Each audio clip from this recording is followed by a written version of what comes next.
مع استمرار النقاشات على المنتدى، قرر بعض الأعضاء البحث عن معلومات عن البرنامج، لكن ما وجدوه كان صادماً. لم يكن هناك أي سجل رسمي عن كاندل كوف في أرشيفات التلفزيون. المحطة التي كان يفترض أنها عرضت البرنامج لم تكن تتذكره، ولم يتم العثور على أي أشرطة تسجيل للبرنامج. لكن ما جعل القصة أكثر رعباً هو ما ذكره أحد الأعضاء في النهاية. قال إنه سأل والدته عن البرنامج، وكانت إجابتها مرعبة للغاية. قالت له: يا بني، كنت تجلس أمام التلفاز وتشاهد شاشة بيضاء طوال الوقت. لم يكن هناك أي برنامج يعرض.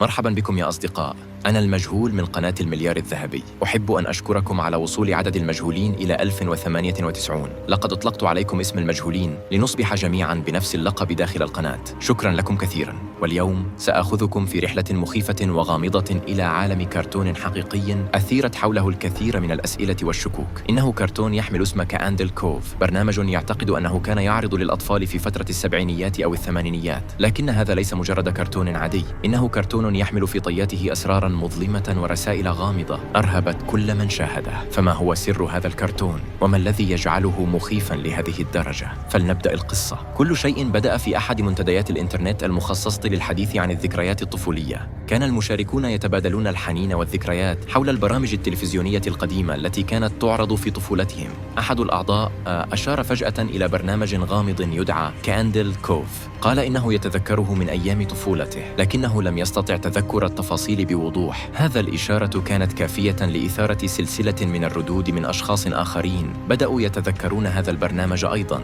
لكن ذكرياتهم كانت مشوشة وغير واضحة، وكأنهم يتذكرون شيئاً لم يكن ينبغي لهم تذكره. بمجرد أن بدأت الناس تتحدث عن كاندل كوف، بدأت التفاصيل تتضح شيئاً فشيئاً. البرنامج كان يدور حول فتاة صغيرة تدعى جانيس، التي كانت تزور كهفاً مظلماً مليئاً بالشموع. في هذا الكهف كانت تتحدث إلى دمى قراصنة مصنوعة من الخيوط. الكهف كان مظلماً وموحشاً، والدمى كانت تتحرك وتتحدث بطريقة غير طبيعية، وكأنها تحمل سراً مظلماً. لكن ما جعل كاندل كوف حقاً مرعباً هو الطريقة التي تم تصوير الأحداث بها. الشخصيات لم تكن تبدو ودودة أبداً. كانت الدمى تظهر ابتسامات ملتوية، وكانت عيونها تظهر نظرات فارغة مخيفة. الأصوات كانت مشوشة، وكأنها تأتي من مكان بعيد أو عبر موجات راديو غير واضحة. كل شيء في البرنامج كان يعطي شعوراً بعدم الراحة، وكأن هناك شيئاً خفياً وراء كل مشهد. في كل حلقة من كاندل كوف كانت الأمور تصبح أكثر غرابة ورعباً. كان هناك حلقة يتذكرها الكثيرون بوضوح، حيث تظهر الدمى فجأة وهي تتوقف عن الحركة، ثم تبدأ بالصراخ بصمت. الأصوات كانت تأتي من كل مكان، لكنها كانت غير مسموعة بشكل واضح، مما زاد من شعور الرعب. وفي حلقة أخرى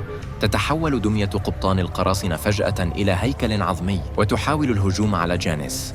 لكن الغريب أن جانيس لم تقم بأي رد فعل، ظلت تقف هناك كأنها كانت تعرف أن ما يحدث ليس حقيقياً، أو ربما كانت هي جزءاً من اللعبة الغامضة التي تدور في هذا الكهف المظلم. إحدى الحلقات التي تذكرها بعض المشاهدين كانت تتعلق بمشهد مخيف للغاية، حيث كانت الفتاة جانيس تصرخ طالبة النجدة بينما تقف الدمى القراصنة حولها في صمت. لم يكن هناك أي حركة، فقط صمت مرعب وابتسامات مشوهة على وجوه الدمى. هذه الحلقة بالتحديد كانت تثير الرعب في قلوب المشاهدين، وكان الكثيرون يستيقظون من نومهم على كوابيس مرعبة بعد مشاهدتها. بدأ الناس يتساءلون: ما هو الهدف الحقيقي من كاندل كوف؟ هل كان مجرد برنامج أطفال عادي؟ أم كان هناك شيء أكثر ظلمة وراءه؟ بدأ البعض يعتقد أن البرنامج كان يحمل رسائل مشفرة مخفية تهدف إلى التأثير على عقول الأطفال بطريقة غير معروفة. ربما كانت الأصوات الغامضة والرسوم المتحركة المخيفة تحمل رسائل تحت وعية موجهة لأغراض غير معروفة. هذا الاعتقاد زاد من قلق الناس، خاصة بعد أن بدأت بعض الحالات الغريبة تظهر لدى الأطفال الذين زعموا أنهم شاهدوا البرنامج.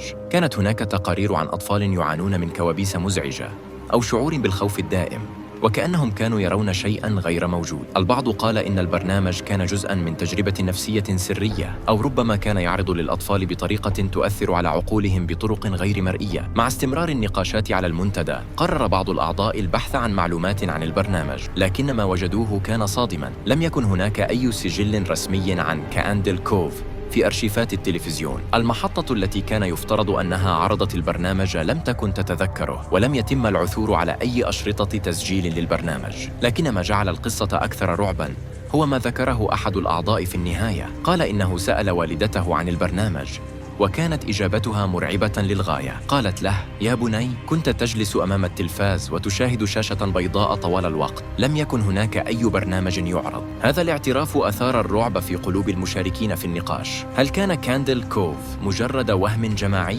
هل كان الجميع يتذكرون شيئاً لم يحدث أبداً؟ أم أن هناك حقيقة مظلمة وراء البرنامج تم محوها من الوجود بشكل متعمد؟ كاندل كوف أصبح أسطورة حضارية تروى في عالم الإنترنت وتثير الرعب في قلوب من يسمعونها. القصة في جوهرها تطرح سؤالاً حول ما إذا كان من الممكن أن نتذكر شيئاً لم يحدث أبداً، أو إذا كانت عقولنا قادرة على خلق ذكريات زائفة بشكل جماعي. البعض يرى أن كاندل كوف مجرد خرافة أو قصة رعب مصطنعة، بينما يعتقد آخرون أن هناك جزءاً من الحقيقة وراء هذه القصة، وأن كاندل كوف كان بالفعل شيئاً حقيقياً تم محوه من الوجود بشكل متعمد. لكن سواء كانت القصة حقيقية أم لا، فإن كاندل كوف قد أصبحت جزءاً من ثقافة الإنترنت وأسطورة لا تنسى. إنها تذكرنا بأن هناك أشياء في هذا العالم قد تكون مخفية عنا، وأن هناك قوى قد تؤثر على عقولنا بطرق لا نستطيع فهمها. إذا أعجبتكم هذه القصة المرعبة والغريبة عن الكرتون الغامض كاندل كوف، لا تنسوا الضغط على زر الإعجاب والاشتراك في القناة وتفعيل الجرس لتكونوا أول من يعرف عن الحلقات الجديدة. شكراً لكم على المتابعة، وإلى اللقاء في حلقة قادمة من قناة المليار الذهبي.